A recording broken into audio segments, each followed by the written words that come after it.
बेगूसराय के राम कुमारी अयोध्या विधि महाविद्यालय बेगूसराय में माया कौशल्या फाउंडेशन के नेतृत्व में पर्यावरण संरक्षण में सरकार और आमजन की भूमिका पर विषय पर विचार गोष्ठी का आयोजन किया गया। सर्वप्रथम महाविद्यालय के प्रभारी प्राचार्य मुकेश कुमार ने विषय पर चर्चा करवाया। मुख्य वक्ता साइकिल पे संडे के संयोजक डॉक्टर कुंदन कुमार ने कहा कि आज ज़रूरत है कि हम छोटे छोटे पहलुओं को ध्यान में रखते हुए आत्मसंगत रहें। हमारी जितनी आवश्यकता है उसी आधार पर हम संसाधनों का उपयोग करें। सीमित संसाधन के उपयोग से ही हम पर्यावरण के लिए जल, जंगल और ज़मीन को बचा सकते हैं। उन्होंने कहा कि हम छोटी छोटी यात्राओं को साइकिल के द्वारा ही आवाजाही किया करते हैं। बाजार के लिए निकले तो हमारे हाथ में झोला हो। बाजार से प्लास्टिक के कचरे को घर न ले आए। हमारे अधिकार से हम पहले कर्तव्य का भी ज्ञान होना चाहिए, तभी जाकर हम पर्यावरण को संरक्षित कर सकते हैं। इसलिए आज हर व्यक्ति को स्वयं की जिम्मेदारी लेनी चाहिए। हम अपने आसपास के वातावरण को कैसे सुंदर बना पाए, इसके पूर्व माया कौशल्या फाउंडेशन के सचिव और बच्चों की पाठशाला के संस्थापक रोशन कुमार ने सभी आगत अतिथियों का सम्मान पौधा एवं अंग वस्त्र देकर किया। इस अवसर पर सभी छात्र छात्राओं के बीच मिशन हरियाली के द्वारा प्राप्त अमरूद का पौधा वितरित किया गया।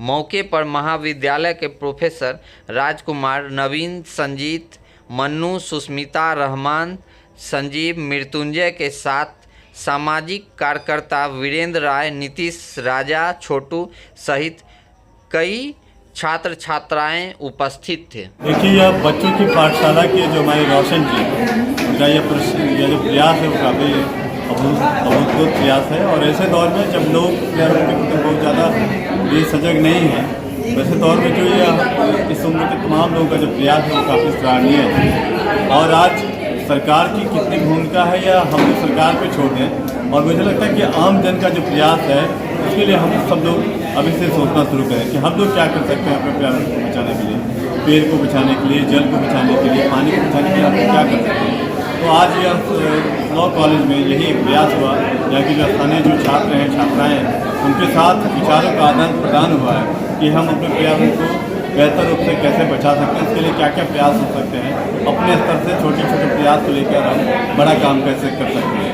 तो एक बार फिर से बच्चों की पाठशाला के रोशन जी ने जो ये कार्यक्रम किया है, ज़रूरत है कि हम युवाओं के बीच जाएँ, उन तमाम लोगों के बीच जाएँ जहाँ से इस जागरूकता कार्यक्रम को और आगे बढ़ाया जा सकता है। क्या कहना चाहेंगे पर्यावरण संरक्षण के संदर्भ में? देखिए, जीवन है तभी हम लोग, अगर ज़िंदगी समाप्त हो गई तो हम लोग समाप्त हो जाएंगे, पृथ्वी समाप्त हो जाएगी।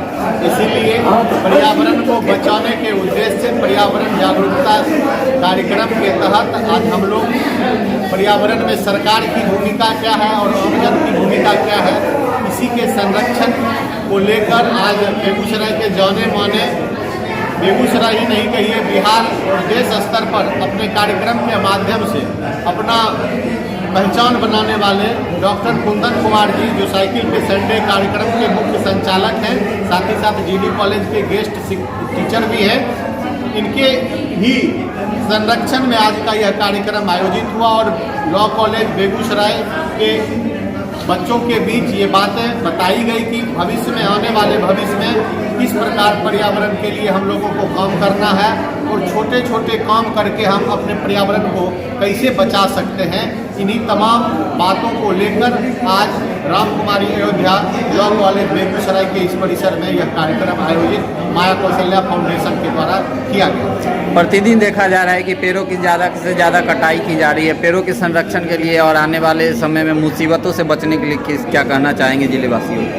देखिए, एक तो बात सही आपने कहा कि प्रत्येक दिन पेड़ों की कटाई की जा रही है। इंसान के अंदर एक ऐसी प्रवृत्ति जागृत हो चुकी है कि उसे अपने धन दौलत के अलावा कुछ दिखता ही नहीं है। वो अपने धन और दौलत के चक्कर में पर्यावरण के साथ लगातार खिलवाड़ करता जा रहा है। लोग पर्यावरण के लिए काम करना भूल चुके हैं। हमारे पूर्वजों के द्वारा जो पर्यावरण के लिए किया जा रहा था काम, उसे भी हम लोग भूलते जा रहे हैं। दिन प्रतिदिन हजारों पेड़ों की कटाई की जा रही है। उसके बदले हम लोग पेड़ नहीं लगाकर अच्छी अच्छी गाड़ियों से घूमते हैं और अपने आप को बहुत बड़ा मतलब साहब समझने लगे हैं। इसलिए क्योंकि वायु के बिना 10-20 सेकेंड भी जिंदा रहना मुश्किल है, जल के बिना 2-4 दिन के बाद जिंदा रहना मुश्किल है, भोजन के बिना 10-20 दिन के बाद जिंदा रहना मुश्किल है। इसीलिए पर्यावरण संरक्षण बेहद जरूरी है, क्योंकि आपने कोरोना के समय में भी देख लिया, धन दौलत रखा रह गया और लोग और समय चले गए। प्रदूषण बढ़ता जाएगा तो प्रदूषण ये पूछकर नहीं जाएगा कि पेड़ किसने काटा, पेड़ क्यों काटा। प्रदूषण बढ़ेगा तो उसके शिकार बड़े आदमी भी होंगे, छोटे आदमी भी होंगे, मध्यम वर्गीय भी होंगे, निम्न मध्यम वर्गीय भी होंगे। इसीलिए ये प्रदूषण से बचने के लिए हम सभी लोगों को प्रयत्न करना चाहिए और ज़्यादा से ज़्यादा सहयोग करना चाहिए। साल में तो कम से कम 10-20 पौधे तो जरूर लगाने चाहिए और उसकी संरक्षण और देखभाल भी करनी चाहिए। मेरा नाम रोशन कुमार है, मैं माया कौशल्या फाउंडेशन का सचिव हूँ और बच्चों की पाठशाला का संचालक हूँ।